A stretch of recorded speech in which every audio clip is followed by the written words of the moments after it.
Muito bem, o nosso programa No Ponto de hoje, ele é um programa que, diferente de todos aqueles que nós já fizemos ao longo desses 10 anos de programa digamos assim, bate-papo culinária, culinária bate-papo, porque muitas vezes um se sobressai sobre o outro. Nós tivemos programas onde o bate-papo com quem vem cozinhar com o convidado e com os convidados do convidado, eles ultrapassam em muito, né, a parte da receita propriamente dita. E também já houve casos em que nós não pudemos nem entrevistar os convidados, porque as receitas tomaram conta do programa todo. No programa de hoje, né, nós vamos receber alguns pequenos alunos de inglês, digamos assim, da escola de idiomas da Thaís Ferraz. E aí nós vamos ver no que vai dar. Eu não sei, nós aqui não treinamos, não combinamos, não fizemos nada. Deixar acontecer, deixar rolar. Daqui a pouco eles começam a chegar.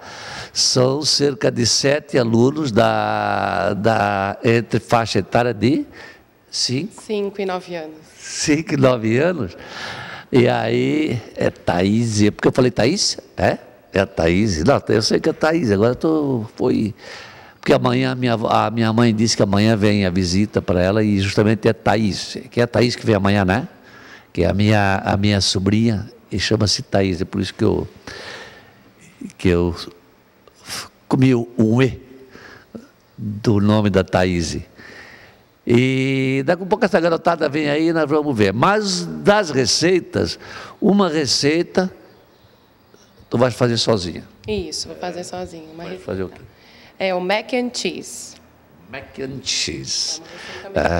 Aqui vamos falar pouco português, tá? Só que vai falar português sou eu, que não entendo nada de inglês. Aliás, estou proibido sequer pela minha diretora de tentar falar inglês aqui. Porque sou um desastre. E depois com as crianças, nós vamos também fazer com que elas vão fazer o quê? Vou ajudar a fazer? Elas vão fazer cookies. Cookies. Isso. E aí nós vamos ver a bagunça que vai dar e vamos deixar correr. Então vocês vão perdoar, né, qualquer... Aliás, não perdoar não, vocês vão se divertir, assistir, porque não tem que perdoar nada. De criança não se critica. E eu garanto que eu não vou fazer que nem a Xuxa, não, que antigamente, que a Xuxa dava tapa. Sai daí, vocês se lembram do começo da carreira da Xuxa? Que ela batia nas crianças? Pois é, eu não vou fazer isso, não faço esse tipo de coisa. Aliás, porque eu gosto muito de criança. A Thaís é personagem, assim, eu estava perguntando para ela quanto tempo existia a escola dela, porque a Thaís assim, é um personagem que eu estou muito amigo do pai dela, né, do Luiz Carlos Ferraz. E ele falava com muito entusiasmo, ele é metido, né? Ele fez a escola montar a escola de inglês, onde a esposa dele e a filha iriam tocar, mas ele se meteu em tudo, ele fazia tudo, já até chegou a pintar a escola, se não me engano. Foi ele que pintou ou foi o pintor? Não, foi o pintor. Foi. Porque ele andou dizendo que foi ele que pintou já também, porque... E... a gente imaginava que aquele ritmo todo, que a escola seria um fogo de palha. E hoje não passaram esses 7 anos mais sólida do que nunca. Né? Sim, são 7 anos que a gente completa agora em dezembro. E temos uma excelente clientela, muitos alunos. E acredito que é um nome bem forte na cidade, no ensino de idiomas. A tua escola não é uma franquia.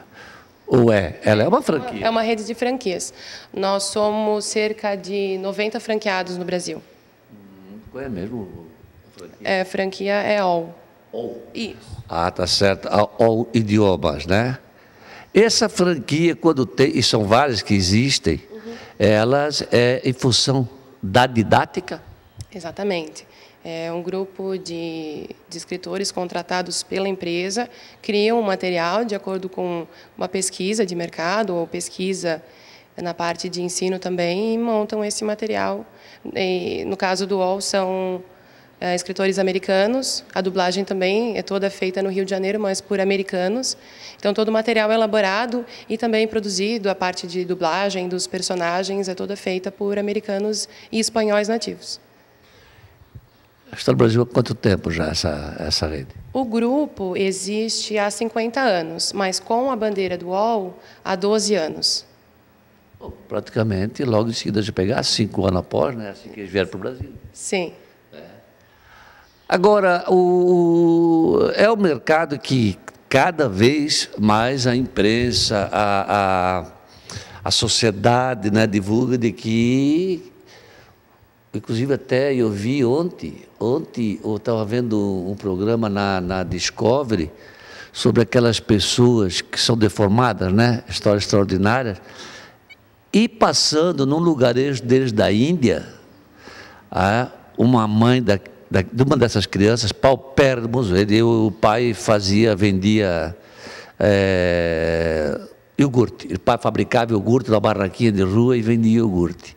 E me chamou a atenção porque quando a mãe foi levar o filho para a escola, ela disse, se não aprender inglês, eu vou primeiro alfabetizar meu filho em inglês, vai ter que saber inglês, porque inglês é o futuro. Isso na Índia, tu vê, né? Que é um país muito pobre. E eles têm, então essa criança que tinha esse problema de deformidade facial, ele estava indo na escola de inglês, que era o grande sonho dos pais. Ele disse, olha, podemos passar fome, mas o estudo, a educação para o nosso filho nós vamos dar. E vamos dar, tem que aprender inglês, que é o sinônimo de futuro. E isso aí se falava muito no Brasil, algumas décadas atrás também, né? Disse, ó, quem não souber falar inglês não tem espaço, não sei o que e tal. Hoje mistura-se com o mandarim também, né? Em função desse boom da China.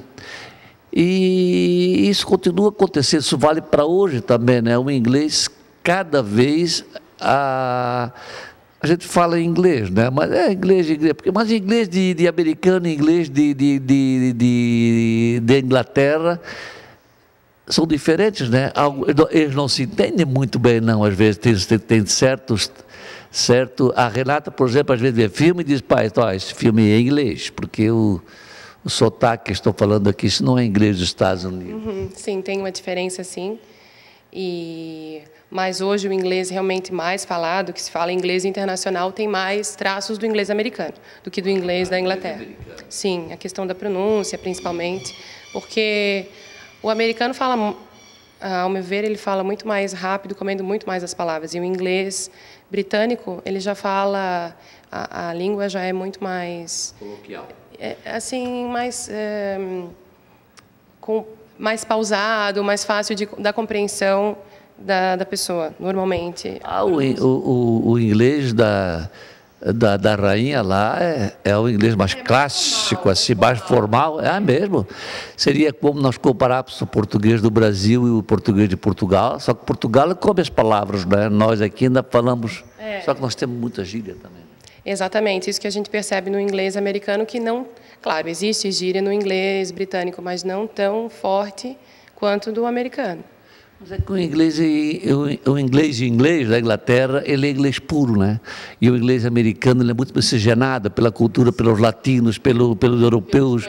Aliás, por todos esses povos que vão para a América do Norte, como o grande Eldorado, né, do século retrasado, no século passado, e deve ter influenciado muito aquela língua. Com toda certeza, principalmente o espanhol. O espanhol tem muita influência no inglês americano. Sim. E no Canadá? No Canadá, já a língua é mais... O inglês específico deles, até com vocabulários diferentes, tanto dos Estados Unidos quanto da Inglaterra.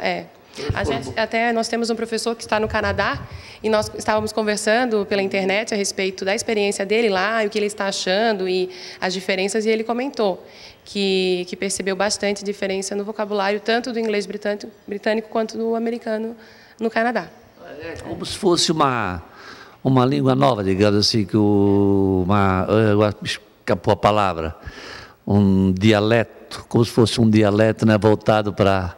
Porque a gente tem os dialetos na América do Sul, né? Você tem, dentro do Paraguai, você tem algumas línguas influenciadas, evidentemente, pelo indígena, né? Pelas línguas indígenas, mas o castelhano falado pelo Paraguai não é entendido na Argentina, que não é entendido no Equador, não é entendido, ou seja, dificilmente você encontra um país latino onde a fluência, né, é normal, fala-se, compreende-se, não é bem verdade, assim, só eles é que podem dizer para nós, é tudo igual, mas na verdade não é bem assim. Não, tem as diferenças com toda certeza, até porque a língua é viva, né? Ela está em transformação em qualquer lugar, né? As pessoas estão usando e de uma forma, como equipamentos novos surgem, então elas vão precisar de vocabulário novo, provavelmente, para essas situações, como o caso do inglês americano, que o Google já virou verbo.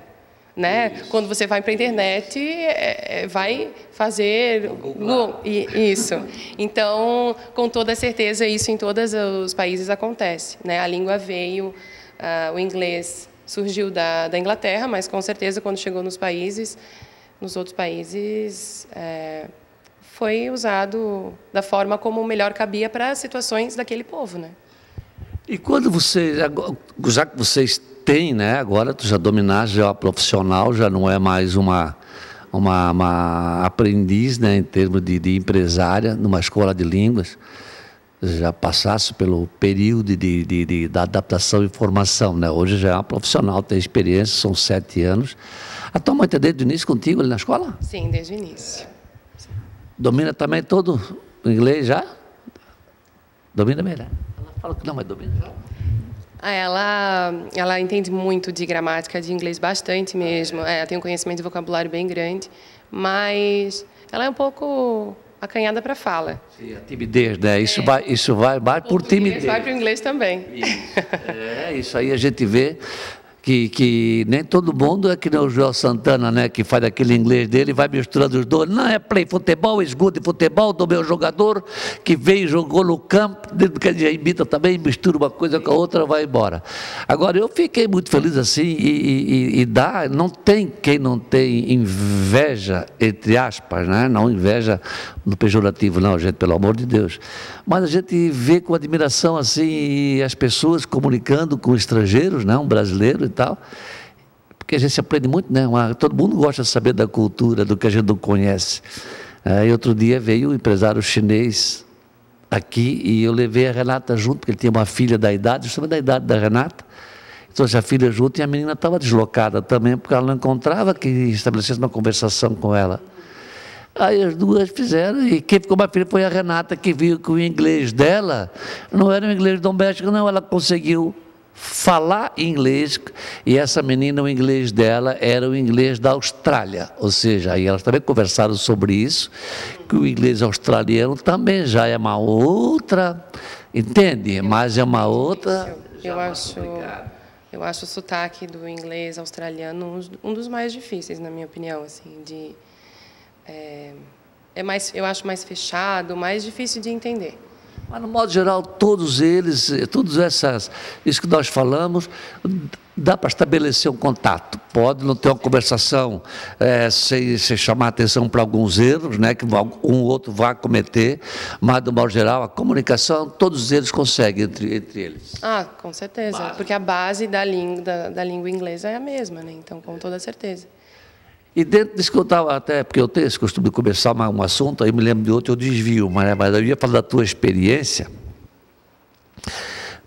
para hoje afirmar qual é a idade ideal, né, para os pais botar uma criança na aula de inglês e ter a certeza que depois de tanto tempo, essa criança já assimilou bem, porque criança assimila, né?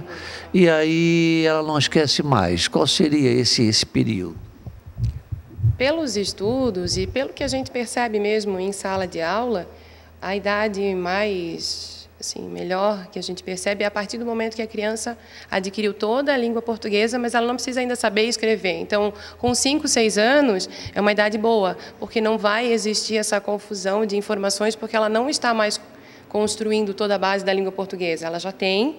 Então, para incluir uma outra língua, é tranquilo. Não dá conflito, então, para a criança. Ela não entende isso como um conflito de língua, ela como se fosse uma diversão, que ela pode falar, ela pode se referir a um determinado objeto com duas palavras diferentes. Exatamente. Ela entende dessa maneira.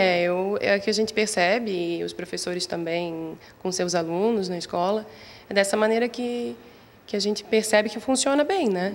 E a idade de 5, 6 anos é realmente a ideal. A ideal. Isso. E aí, ela estudando inglês, por quanto tempo, até que idade ela praticamente gravou, digamos assim, se ela levar isso a sério durante X anos, ela realmente solidifica o inglês dele. Aliás, solidificar também não posso afirmar, porque se não praticar, né, minha mulher, quando casou com esse brasileirinho aqui, ela falava o alemão.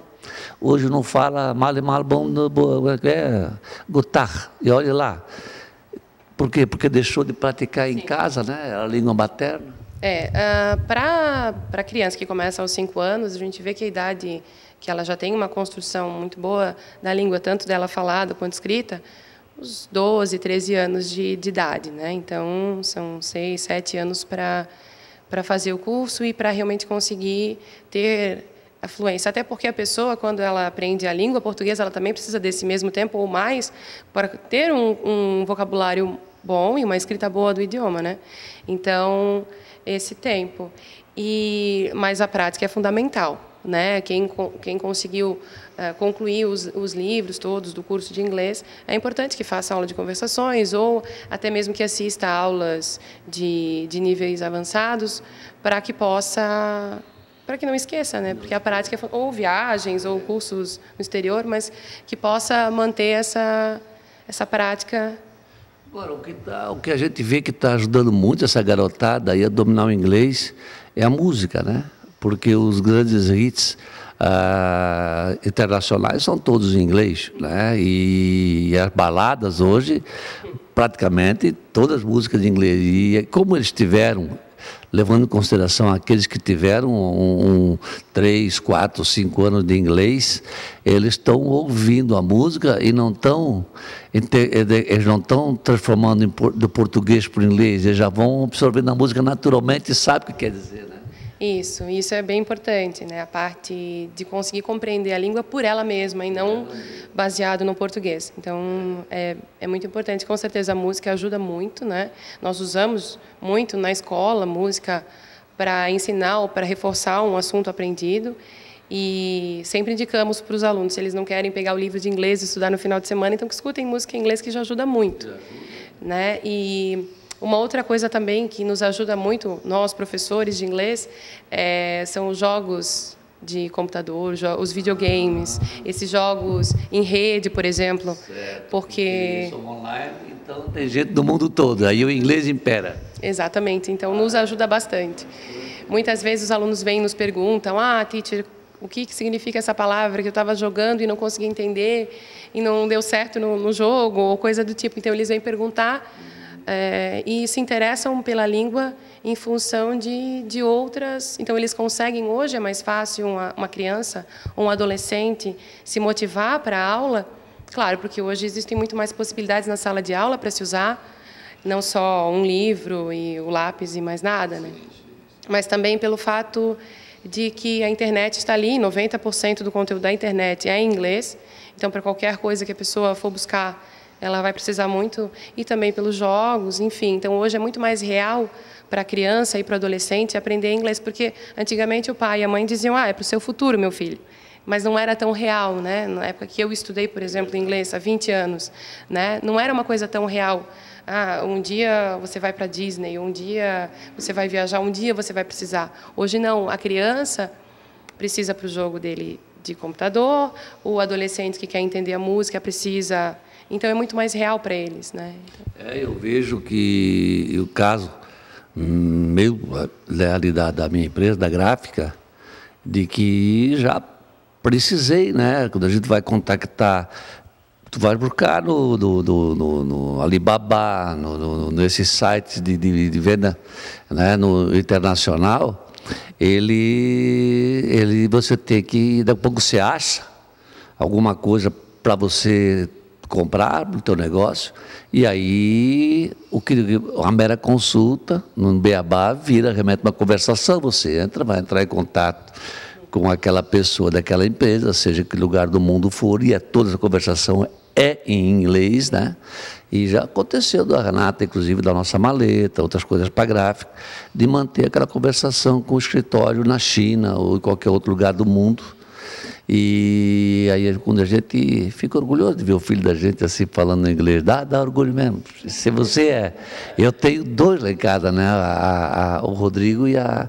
O Rodrigo, por exemplo, é um autodidata praticamente, né? A Renata já estudou, já bateu em cima e sempre gostou de cantar em inglês e de facilidade muito grande de decorar, né, as músicas, né? Coisa que...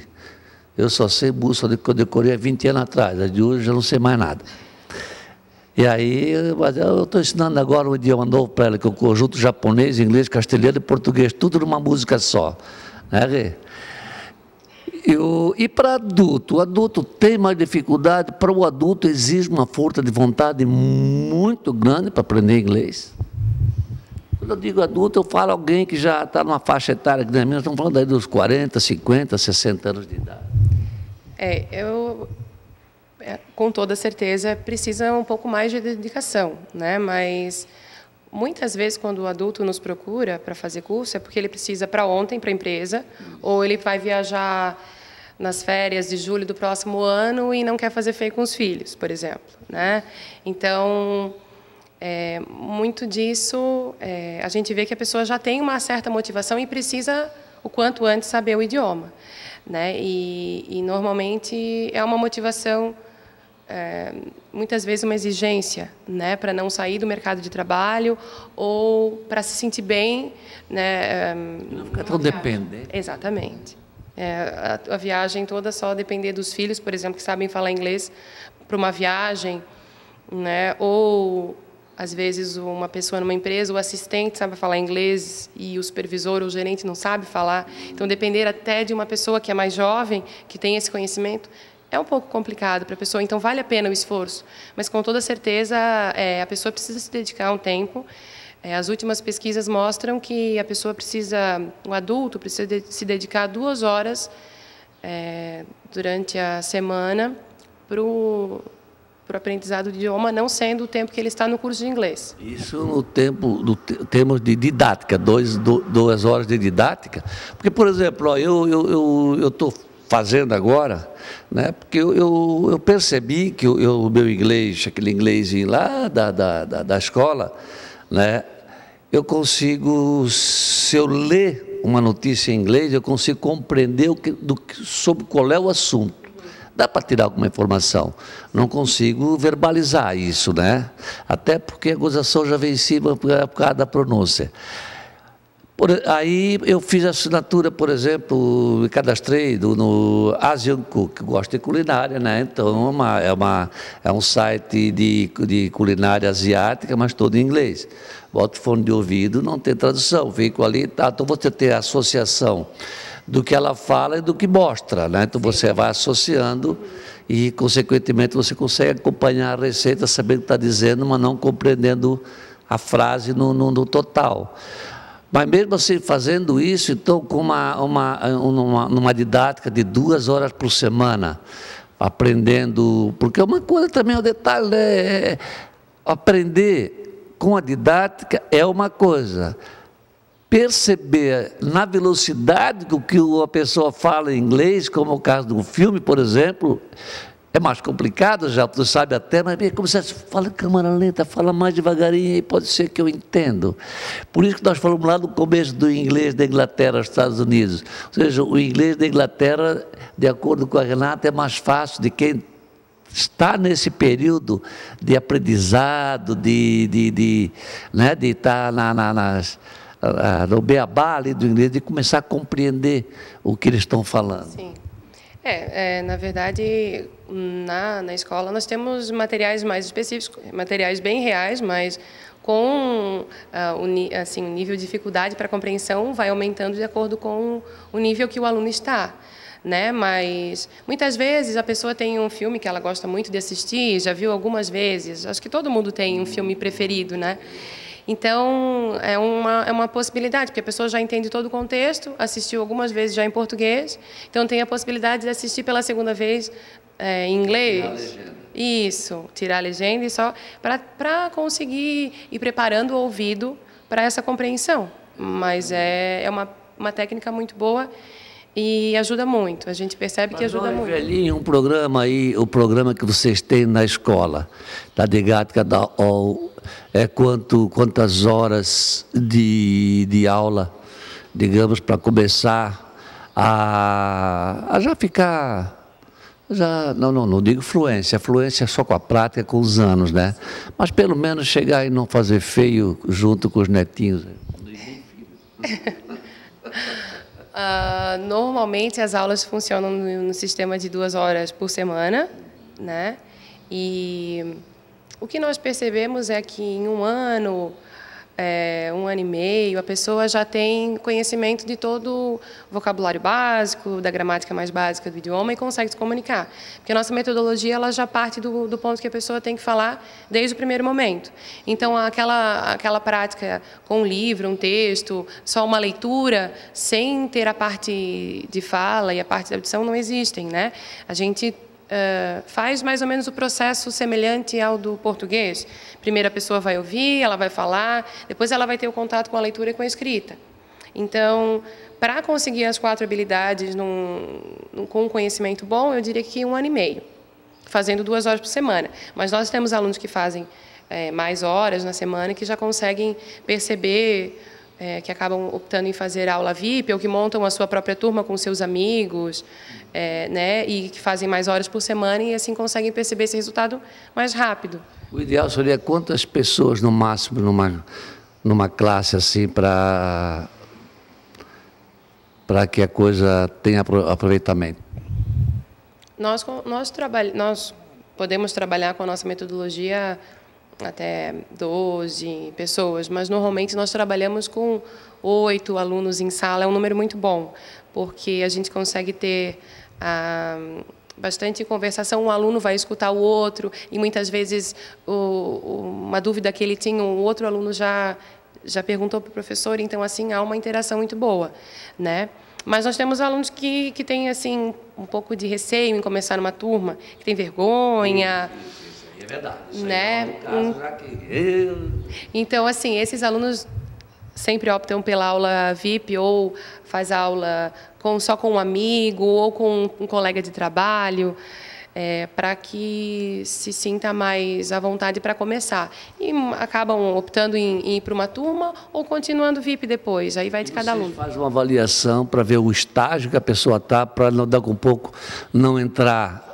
Tu analisa, bom, essa pessoa está no grauzinho, conhece alguma coisinha, então vai nesse estágio, ou para não juntar ela do quem está no 0 a 0 e também não botar de quem está um pouco adiantado, porque também eu creio que isso pode atrapalhar, né? Nós fazemos sempre um nivelamento para ter a ideia do conhecimento do aluno e também tentamos perceber se o nivelamento dele está igual em todas as habilidades, porque muitas vezes a pessoa sabe muito bem ler e escrever, mas chega na hora de falar não consegue. Então, muitas vezes, a gente precisa fazer um trabalho focado bastante na parte de conversação com esse aluno, mesmo ele já tendo a prática da escrita, tem uma leitura muito boa, a gente precisa trabalhar já conhecimentos mesmo básicos do idioma, porque a pessoa não consegue falar. Então, isso também tem que ter cuidado, porque muitas vezes a pessoa faz só um nivelamento escrito e acredita que pode ir para um nível mais avançado, né? Então, a gente tem esse cuidado também para a pessoa ter um conhecimento do idioma homogêneo, que a gente fala, né? As 4 habilidades iguais. E adianta a imersão, digamos o seguinte, em vez de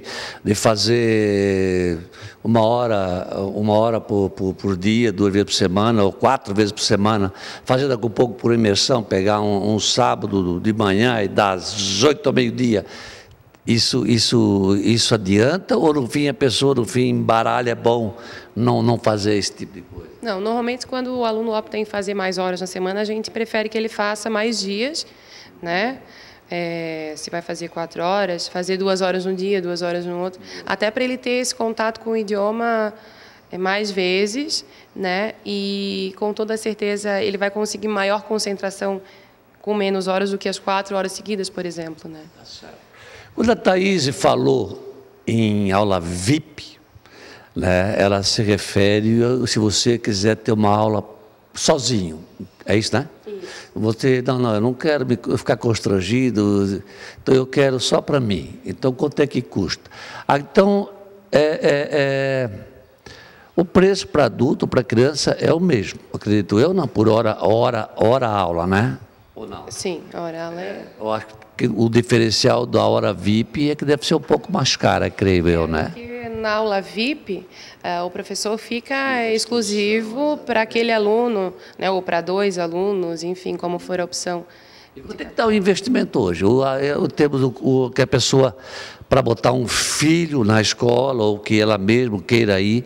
Eu até pergunto, isso é bom falar do lado financeiro, até para a pessoa se planejar, se vai a família toda, ou se vai o casal, ou se vai os filhos primeiro, aquele negócio de se planejar, né? Na verdade, tem uma variação de valor de acordo com a idade das crianças, porque às vezes tem crianças que têm 1 hora, quando estão bem no início, né, para adaptação, fazem 1 hora por semana, não 2, como os adultos e os adolescentes fazem. Mas, normalmente, os cursos hoje podem variar de 60 a 120 reais, esses em turma, né? Que uma média que tu vai pagar aqui nas faixas 120 é o que paga mais, digamos. Isso, dos alunos que fazem aula em turma e que fazem os aula VIP. A aula VIP também, ela varia o valor, porque muitas vezes, por exemplo, a aula VIP a gente oferece na escola, mas também oferece na empresa da pessoa, oferece para 2 pessoas, 3, que ainda a gente considera VIP, né? Para fazer domicílio ou no local dela. Isso, aí, isso. Tem diferencial. Isso, aí tem uma maior exclusividade. Então, normalmente, nesses casos, e o valor tende a dobrar, normalmente, quando é aula particular. Com certeza, porque o professor vai ficar lá, né, e a aula vai ser moldada para aquele aluno, para a necessidade dele. Se ele tem o objetivo de viajar, ou se ele tem o objetivo de para o trabalho, né, então é uma aula mais focada no interesse do aluno. Além da metodologia que nós usamos, nós procuramos utilizar... Estás contente como negócio, como que tu optaste como empresária do ramo? Sim, bastante contente. Eu vejo que o ramo de idiomas tende a crescer muito nos próximos anos. Os dados da revista Veja, que nos próximos 10 anos, 2 bilhões de pessoas vão procurar um curso de idiomas, né? E que no Brasil, só 5% da população sabe falar inglês, dos que têm um conhecimento intermediário a quem é fluente. É muito pouco.